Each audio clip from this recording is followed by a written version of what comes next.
తెలంగాణ రైతాంగం అంతా రైతు భరోసా కోసం ఎదురు చూస్తున్నటువంటి తరుణంలో రాష్ట్ర ప్రభుత్వం అయితే అన్నదాతలకు షాక్ ఇచ్చింది. ఏంటంటే 15,000 ఎకరాకి ఇస్తామని చెప్పేసి ఇప్పుడు 12,000 మాత్రమే ఎకరానికి ఇస్తామని చెప్పేసి రాష్ట్ర ప్రభుత్వం ప్రకటించడంతో అన్నదాతలందరూ ఒక్కసారిగా విస్మయపోయారు. ఎందుకనంటే గతంలో ఉన్నటువంటి ప్రభుత్వం అయితే ఎకరాకు 10,000 రూపాయలు ఇచ్చేది సంవత్సరానికి. అయితే ఇప్పుడు అధికారంలోకి వచ్చిన తర్వాతకి సర్కార్ అయితే మనకు 15,000 రూపాయలు ఇస్తామని చెప్పేసి ఎన్నికల మేనిఫెస్టోలో చెప్పడం జరిగింది. మరి చెప్పిన విధంగా కాకుండా 12,000కు ఎందుకు కుదించాల్సి వచ్చింది? మరి కొంతమందికి అయితే రైతు భరోసా కట్ చేసేటువంటి ఆలోచనలో రాష్ట్ర ప్రభుత్వం ఉన్నట్టుగా తెలుస్తుంది. మరి 15,000 అన్నటువంటి రైతు భరోసా 12,000కి ఎందుకు అయింది? అసలు రైతు భరోసా ఎంతమంది కట్టుగానుంది?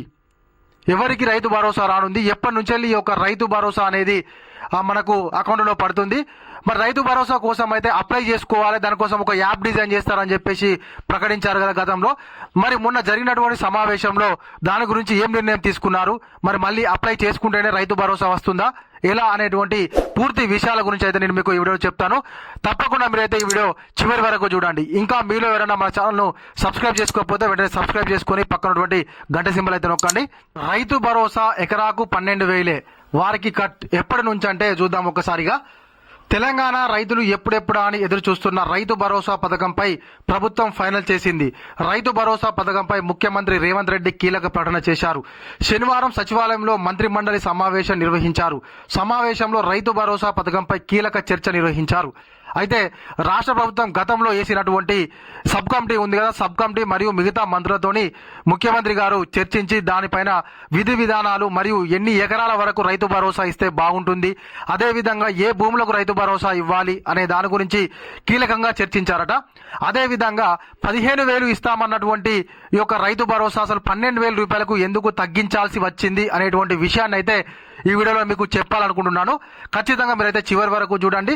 రాష్ట్ర ప్రభుత్వం అయితే ఎన్నికల మేనిఫెస్టోలో మేము 15,000 రూపాయలు ఇస్తాము, 10,000 రూపాయలు అయితే ఈ యొక్క రైతు భరోసా కింద సరిపోవడం లేదు అన్నదాతలకు, అందుకనే పెరిగినటువంటి ధరలను దృష్టిలో పెట్టుకొని మేము 15,000 రూపాయలకు పెంచుతామని చెప్పి అధికారంలోకి వచ్చినటువంటి రాష్ట్ర ప్రభుత్వం మరి ఇప్పుడు ఎందుకు 12,000 రూపాయలుగా రాష్ట్రం 12,000 రూపాయలు మాత్రమే అన్నదాతలకు ఇవ్వాలని చెప్పేసి అనుకుంటుంది.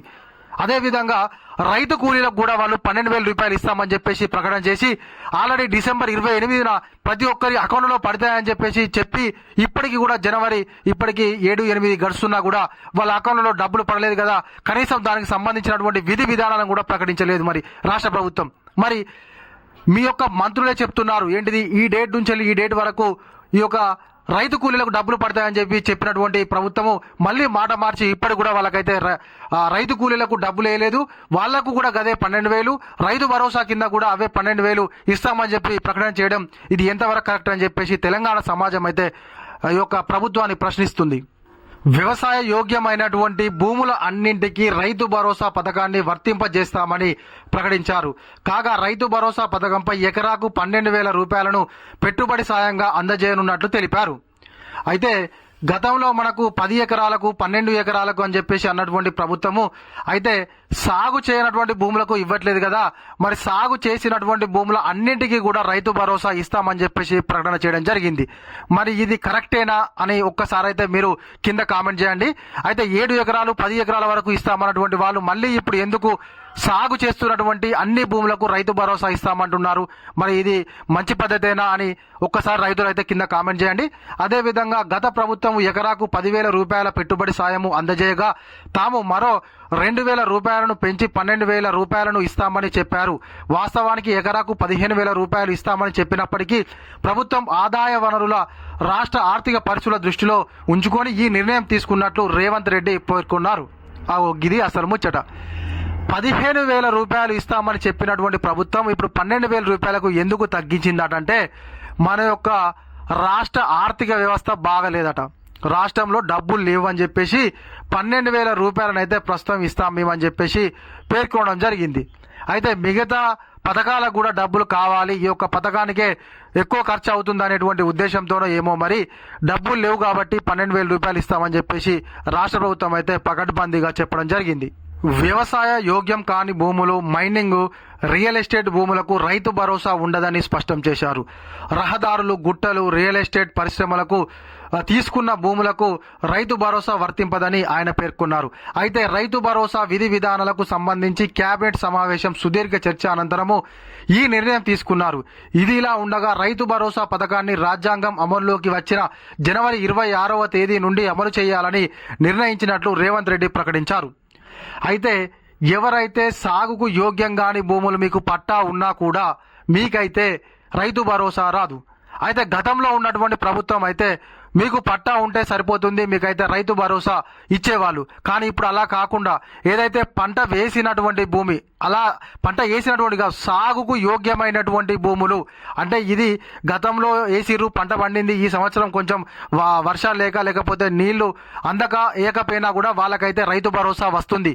కానీ మొత్తానికే సాగు చేయడం లేదు, ఇది సాగుకు పనికిరానటువంటి భూమి అని తెలిచేది ఉంటే అధికారులు దానికైతే రైతు భరోసా రాదని చెప్పేసి చెప్పడం జరిగింది. అందులో ముఖ్యంగా రియల్ ఎస్టేట్ భూములు మరియు మైనింగ్ భూములు, అదేవిధంగా గుట్టలు, వారికి రహదారులకు ఇచ్చినటువంటి భూములకు పట్టాలు ఉన్నా కూడా వాటికైతే కాదట. కొంతమంది ఏంటంటే వ్యవసాయ భూములనే రియల్ ఎస్టేట్గా చేస్తారు, మట్టి పోసి దాన్ని ఏంటంటే రియల్ ఎస్టేట్గా చేసి వాళ్ళు అమ్మేసుకుంటారు. అది పట్టా ఉన్నా కూడా దానికైతే రైతు భరోసా రాదు. అదేవిధంగా కొంతమంది గుట్టలను కూడా పట్ట చేయించుకున్నారు.